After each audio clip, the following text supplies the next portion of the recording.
नमस्कार दोस्तों। बोलते हैं ओल्ड इज गोल्ड।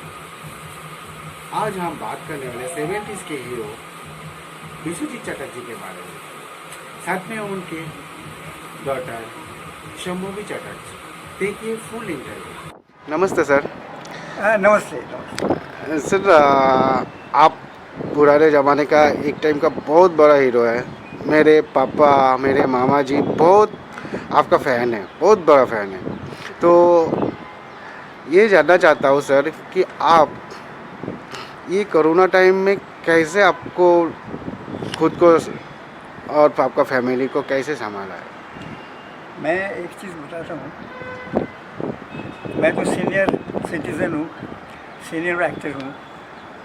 तो मुझे कुछ याद नहीं आ रहा है कि हमारा इतना उम्र हो गया, लेकिन आज तक मैंने ये जो कोविड-19 का जो दौर चल रहा है और लास्ट 1.5 ईयर, 1.5 2 साल हो रहा है, तो ये हमने ज़िंदगी में कभी देखा नहीं। ये एक आश्चर्य एक है।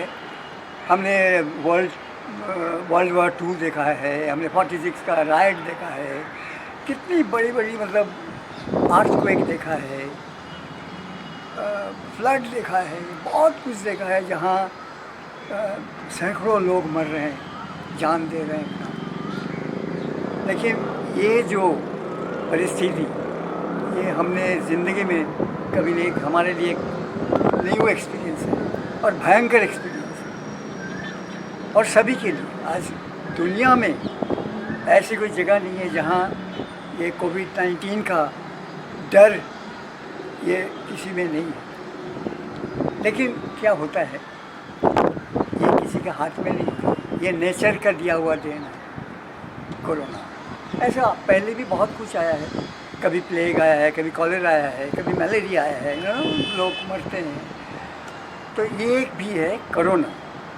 लेकिन ये कोरोना जो एक इंसानियत के ऊपर जो हमला है, यह ऊपर वाला का क्या है हमें नहीं पता। ऊपर वाला ईश्वर, ये दुनिया में, दुनिया उनका है, ये क्यों दिया है। और ऐसा हो रहा है अभी,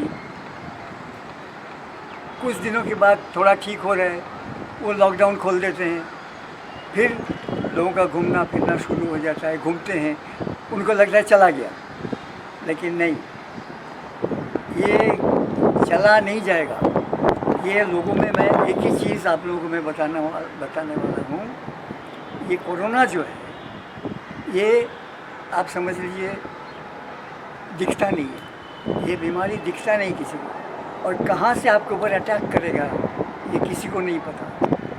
आप जितने भी आप सैनिटाइज़र से हाथ धोइए, आप मास्क पहनिए, आप जितना भी प्रिकॉशन आप लीजिए, लेकिन ये कहाँ से आपको अटैक करेगा आपको नहीं है। बालों से अटैक कर सकता है, कानों से अटैक कर सकता है, नाक से अटैक कर सकता है, कहीं से भी। यही लोगों को समझ में नहीं आता। ऐसा भी हुआ है, हमने देखा, हमारे जान पहचान के बहुत लोग चले गए और रिश्तेदार भी चले गए हैं, और दोस्त भी लोग बहुत चले गए। लेकिन ऐसे भी हमने केसेस देखे हैं जो कि 2 बार उन्होंने दो वैक्सीन लिया है, तो वो भी चले गए। ये कैसे हो सकता है? लोगों को लगता है हमने 2 वैक्सीन ले लिया, हम जिंदा रहेंगे। नहीं, ये कोरोना जो है, ये टोटल इसका लगाम जो है उनका, कौन किस वक्त जाएगा ये डिसीजन लेने वाला ऊपर वाला है। तो ये समझ के हमको बैठना चाहिए, क्योंकि हम लोग ईश्वर को मानते हैं। खास करके इंडियंस, हम हिंदुस्तानी जो हैं, हम ईश्वर को बहुत मानते हैं। और दुनिया में हम सभी ईश्वर का अपना अपना जो धर्म है वो सब मानते हैं। तो उनको ओनली प्रेयर, सही प्रेयर आप अगर करोगे, आप अगर स्वामी विवेकानंद को फॉलो करोगे। स्वामी विवेकानंद का था कि सबसे बड़ी जो उनके अंदर जो पावर है, वो डरना नहीं है। डरो मत, और अपना मन के अंदर एक आत्मविश्वास जो होता है ना, विल पावर, वो विल पावर रखो। दुनिया में इंसान का क्या होता है, मैं आपको समझाता हूँ। Mind is everything. मन पहले बीमार होगा, फिर शरीर में वो बीमार फैल जाएगा। तो मन के साथ शरीर का बहुत संबंध है। तो मन को आप स्ट्रॉन्ग करो और पॉजिटिव सोचना चाहिए हर एक को कि नहीं, हमें ज़िंदा रहना है, हमें डरना नहीं है। हमारे चारों तरफ लोग मर रहे हैं, बहुत कुछ हो रहा है, लेकिन हमें ज़िंदा रहना है। वो जो एक स्ट्रॉन्ग विल पावर अपने आप को पैदा करना।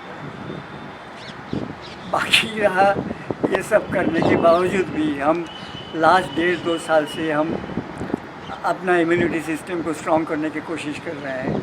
हमारे फैमिली को, हम सभी को बोल रहे हैं, लेकिन उसके बावजूद भी मेरी बेटी को हो गया था, मेरी वाइफ को भी हो गया था, हॉस्पिटलाइज हुए। तो इसमें क्या हुआ, मुझे जो लगता है मुझे भी लास्टली हो गया, लेकिन हम निकल आए उसमें से। उसका जो इलाज है वो किया, दवाइयाँ ली, सब कुछ लिया, एंड कोरोना से हम बाहर आ गए, फिर हम फिट हो गए। तो हमें लगता है हर चीज़ से आपको जीतने का उम्मीद रखना चाहिए। हमें भी जब हुआ था, हमें लगा कि नहीं, हम रहेंगे। लोगों ने बहुत, कुछ लोगों ने भी बोला, दादा कैसे हो गया, आप कैसे बच गए, आपके इस उम्र में। इसमें उम्र का कोई सवाल नहीं उठता है। ये ऊपर वाला आपके अंदर वो पावर दे देते हैं। आप कैसे लड़ाई करेंगे, तो हमारे अंदर वो पावर उन्होंने दे दिया कि इम्यूनिटी सिस्टम इतना स्ट्रॉन्ग किया कि हमें हरा नहीं पाया। मेरी बेटी को भी हरा नहीं पाया, मेरी वाइफ भी थी। तो ये होता है, सब कुछ ऊपर वाला करता है। ज़िंदगी मौत ये दोनों उनके हाथ में है, लेकिन इसके लिए डरने का नहीं। मैं आप लोगों को एक ही उपदेश नहीं बोलूँगा, आपको एडवाइस बोलूँगा। एडवाइस दे रहा हूँ, स्वामी विवेकानंद को याद कीजिए। स्वामी विवेकानंद का किताब पढ़िए आप, तो आपका जो माइंड है स्ट्रॉन्ग हो जाएगा और आपको कोरोना से एक भावना पैदा हो जाएगा। इतना ही मैं आपको बोल सकता हूँ, क्योंकि कोरोना जो है लोगों को आज डर लगता है। कोरोना के नाम से जैसा होता है ना, आपने जैसा अपना साया देखने से डर जाते हैं लोग, ऐसा हो गया। तो इससे डरने का नहीं है, नेचुरल चीज़ है। हमें एक बहुत उम्मीद है कि इसमें से भी हम निकल आएंगे। तो अभी मैं बोल सकता हूँ। अभी कोरोना में सब फिल्म इंडस्ट्री पूरा बंद है, वो तो पूरा मार्केट बंद है, गरीब लोग मर रहे हैं। बॉलीवुड बंद है। कुछ लोगों ने ट्राई किया था यूनिट लेकर, मतलब नहीं हमारा कुछ नहीं होगा, हमने प्रिकॉशन ले लिया। भैया प्रिकॉशन कुछ नहीं होता है, जब होने का है होगा। हमने तो ऐसा भी सुना यूनिट के, मतलब एक साथ 30-32 को एक साथ हो गया, हमने सुना। तो वो ऊपर वाले के साथ आप चैलेंज मत करो। उन्होंने जो दिया है वो आप शांति से उसको सहन करने का आप प्रैक्टिस करो, ये मैं बोलना चाहूँगा। क्योंकि और इंसान को तैयार रहना चाहिए, कभी भी कुछ हो सकता है, किसी को भी हो सकता है। तो इसके लिए डरने का नहीं, टेक इट ईजी। मौत को भी ईजी लेना चाहिए इंसान। जब आपका जन्म को जब ईजी है, जन्म ईजी है, मौत भी ईजी है। अभी संभवी जी को एक मूवी आ रहे थे, तो अभी बोल रहा था कि लॉकडाउन के लिए बंद है, तो आपका प्रोजेक्ट? हाँ, ऑलमोस्ट कंप्लीट है, लेकिन ये जो टाइम चल रहा है, इस टाइम में ना डबिंग हो सकता है, ना एडिटिंग हो सकता है, ना मिक्सिंग हो सकता है, कुछ भी काम नहीं हो सकता। ना आप बिजनेस भी बहुत डाउन चल रहा है, सभी को पता है। बड़ी बड़ी फिल्में नहीं चल रही हैं, थिएटर तो अभी भूल जाओ आप लोग सब, थिएटर का भी क्वेश्चन ही नहीं है कुछ सालों तक, अब पता नहीं। और OTT में अब फिल्म रिलीज़ हो रही है, बड़ी बड़ी फिल्म भी जो है OTT में रिलीज़ कर रही है। उनको तैयार है, फिल्म तैयार है, क्या करेंगे, OTT में रिलीज़ कर रहे हैं। लेकिन वो जो चाम और फिल्म देखने का मन भी नहीं है आज। मैं आपको बताता हूँ, मैं हमारे जो दर्शक हैं उनको भी मैं बता रहा हूँ, आपका रिश्तेदार मर रहे हैं, आपको बुरी बुरी खबर आ रहा है, आपको और ट्रेजिडी चारों तरफ से घेर लिया। इस टाइम में क्या आपका मन बोलेगा कि मैं जाके नाच गाना देखूं या अच्छी फिल्म है बुरी फिल्म है? वो माइंड ही नहीं आता। तो ये जो टाइम है, लोगों को धीरज के साथ बैठना चाहिए। ठीक तो होगा एक दिन, लेकिन अंधेरे के बाद उजाला आता है, तो ये भी एक दिन ख़त्म होगा, फिर सही हो जाएगा, ये हमें उम्मीद है। तो उस टाइम में फिल्म रिलीज़ कीजिए, थोड़ा सा धीरज रखिए। तो हमने भी यही सोचा कि अभी हम जो है सही हो जाएगा सब, भले ही टाइम लगे थोड़ा, कोई हमें जल्दी नहीं है, उस टाइम में हम रिलीज़ करेंगे। अभी आपका पुराना ज़माने का मूवीज़ और अभी का जो मूवीज़, इसमें क्या फ़र्क आप बहुत महसूस करते हैं? बहुत फर्क है। हमारे टाइम का मूवीज़ वो अलग टाइप का था। उस टाइम में लोगों को शांति था, फिल्में कम बनती थी, ऑडियंस को और कोई जगह नहीं था एक्सेप्ट सिनेमा हॉल। एक ही एंटरटेनमेंट था, सिनेमा। तो लोग थिएटर में जाते थे। एक एक थिएटर में जुबिली होता था, 25 वीक, 75 वीक्स, है ना। अभी 2-3 दिन में गोल्डन ख़त्म। Jubilee, platinum jubilee. आज वो नहीं, आज तो बिजनेस 3 दिन में हो जाता है। ऑल ओवर द वर्ल्ड एक साल 1000-1500 प्रिंट चल गए। लेकिन फिर तो भी इतना करोड़ कमा लेते हैं, 100 करोड़, 200 करोड़, 400 करोड़, ये कैसा? ये हमारा कुछ समझ में नहीं आता है। हमने तो इतना करोड़ देखा नहीं ना, हमारे टाइम में इतने करोड़ों से फिल्में बनती थी। हमारे टाइम में लाखों में फिल्में बनती थी, तो हमें वो उतना ही पता है। ये करोड़ों का हिसाब आप मुझसे मत पूछिए प्लीज। लेकिन आपके डॉटर की अभी, आपके डॉटर के बारे में कुछ बोलिए। She is a good artist, इतना मैं बोल सकता हूँ। मेरे साथ she is a good dancer also. मेरे साथ बहुत मैं लाइव शोज़ बहुत करता हूँ, तो हमारे साथ बहुत जगह शोज़ किया है जहाँ इन्होंने परफॉर्म किया और नाम कमाया एज ए डांसर। एंड हमने नाटक भी किया। हम लोग एक कॉमेडी थिएटर देखा है, उल्टा सीधा नाटक, जो मेरी वाइफ ईरा चटर्जी जो डायरेक्ट करती है। वो बहुत कामयाबी मिली उस नाटक को। कलकत्ते में, दमन में, इधर उधर बहुत जगह हुआ है। तो हर जगह इसमें इन्होंने हीरोइन की उस नाटक में। तो मैंने इनको एक ही बात समझाई कि आप एक्टिंग से दूर नहीं है, आपके फिल्म वाले वो नहीं है। नाटक, थिएटर एक प्लेटफॉर्म ऐसी है जहाँ आप हमेशा एक्टिंग के साथ जुड़े हैं। आपका एक्टिंग के साथ जुड़े रहना बहुत ज़रूरी है। वो थिएटर हो और कुछ हो, यू नो, डांस हो, जो हमारे एंटरटेनमेंट वर्ल्ड के साथ आप जुड़े रहिए। आप इसी में रहिए। जिस दिन टाइम आएगा उस दिन आप निकल जाएंगे। तो ये नहीं कि हमें फिल्म रिलीज हो रही तो हम एक्टिंग नहीं करें। एक्टिंग करने के बहुत जगह। लेकिन अभी नेपोटिज्म की बहुत चर्चा चल रही है, हाँ, तो इसके लिए क्या करेंगे आप? नेपोटिज्म तो शुरू से चल रहा है। आज अगर नेपोटिज्म की बात करेंगे, देखिए, जज का बेटा जज बनता है, बैरिस्टर का बेटा बैरिस्टर बनता है, डॉक्टर के बेटा डॉक्टर बनता है, क्योंकि उनका जो क्लाइंट्स है वो मरने के बाद उनको मिल जाता है। तो हमारे एक्टिंग में भी जो एक्टर है और उनका ब्लड में होता है, क्या होता है, उनका ब्लड में एक्टिंग होता है। बाकी आम मैं नहीं बोल रहा हूँ नहीं है, लेकिन उनका ब्लड में होता है। तो एक आज देखिए, मैं आपको बता रहा हूँ, पृथ्वीराज कपूर एक्टर्स हैं, उनका बेटा राज कपूर का बेटा ऋषि कपूर, तो ऋषि कपूर का बेटा रणधीर कपूर। तो ये नेपोटिज्म ही है। तो जैसा एक और क्या इजी हो जाता है, उनको ज़्यादा सिखाने की ज़रूरत नहीं है। वो जब आंखें खुलती है तब से वो देखते हैं कि हमारा जो डैडी या मम्मी या हमारा बड़े भाई क्या कर रहे हैं, एक्टिंग कर रहे हैं। तो जो मछली जो पानी में है उसको तैरना सिखाना नहीं पड़ेगा। हाँ, नया अगर किसी को लाएंगे तो सिखाना पड़ेगा। तो एक तो ब्लड में होता है, बाकी बाप का एक नाम भी होता है, बाप दादाओं का।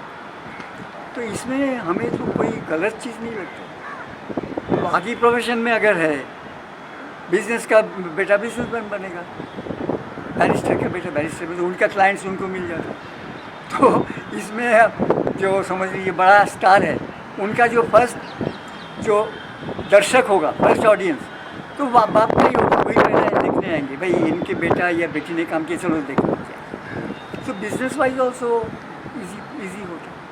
तो संभवी जी, आपको क्वेश्चन है कि आपने आपकी डैडी से क्या सीखा? बहुत कुछ सीखा इनसे, तो सीखने के लिए ही है। He is full school, in means पूरे स्कूल है इनके पास। ही इज़ द टीचर जो मुझे सिखाते हैं सब कुछ घर पे। एक्टिंग हो, कैसे करना है, कैसे एंगल्स लेने हैं, क्या लेना है, कैसे देखना है, कैसे चलना है। एक्टर को, आर्टिस्ट को जो ज़रूरी है, इससे इनसे बेहतर मुझे कौन सिखाएगा। He is the best. और जिनके पास गाइडेंस है, लोगों को एक्टिंग स्कूल जाना पड़ता है। मैं भी गई थी एक्टिंग स्कूल, मैं स्टूडेंट थी रोशन तनेजा जी की। मैंने खुद बोला था, रोशन जी को मैंने फ़ोन करके बोला था, रोशन तनेजा जी को, he was a very good teacher.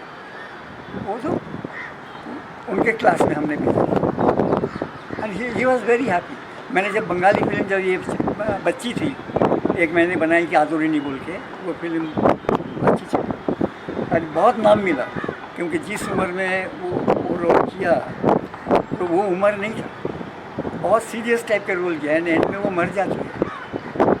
तो रोशन जी मुझे बोला, विश्वजीत जी आप इनको बंगाली में क्यों लॉन्च कर रहे हैं, इतनी अच्छी हिंदी बोलती है, मुंबई में पैदा हुई, इसको हिंदी में लॉन्च कीजिए। मैंने बोला एक बंगाली, मैं भी पहले बंगाली फिल्म किया, उसके बाद मैंने हिंदी में आया, तो मेरा लगता कि एक बंगाली में एक टेस्ट करके देखते हैं क्या, तो अच्छा किया। तो आप भी सॉन्ग थोड़ा गाते हैं? नहीं, मैं गाना नहीं गाती हूँ, मैं डांस करती हूँ। मैं सिंगर अच्छी नहीं हूँ, पर मैं पोएट्रीज़ लिखती हूँ।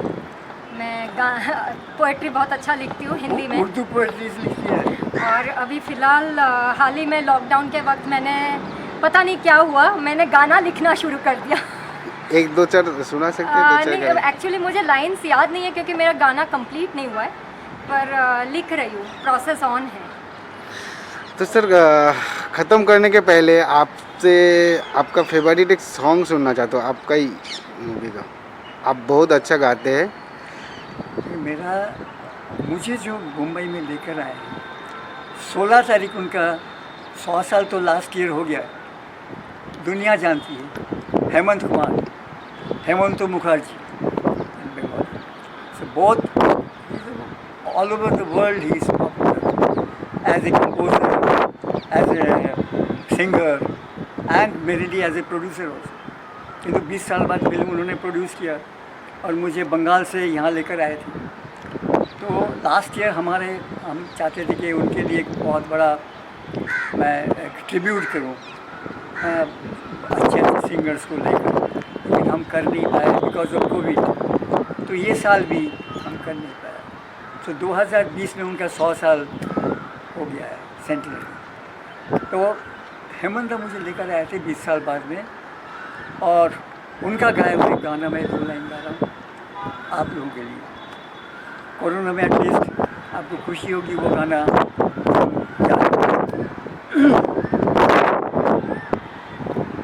बेकरार करके हमें यूं न जाइए, आपको हमारी कसम लौट आइए। बेकरार करके हमें यूं न जाइए, आपको हमारी कसम लौट आइए। बस इतना मैंने गा दिया। आज मेरी आवाज़ भी ठीक नहीं है। Thank you sir, thank you so much.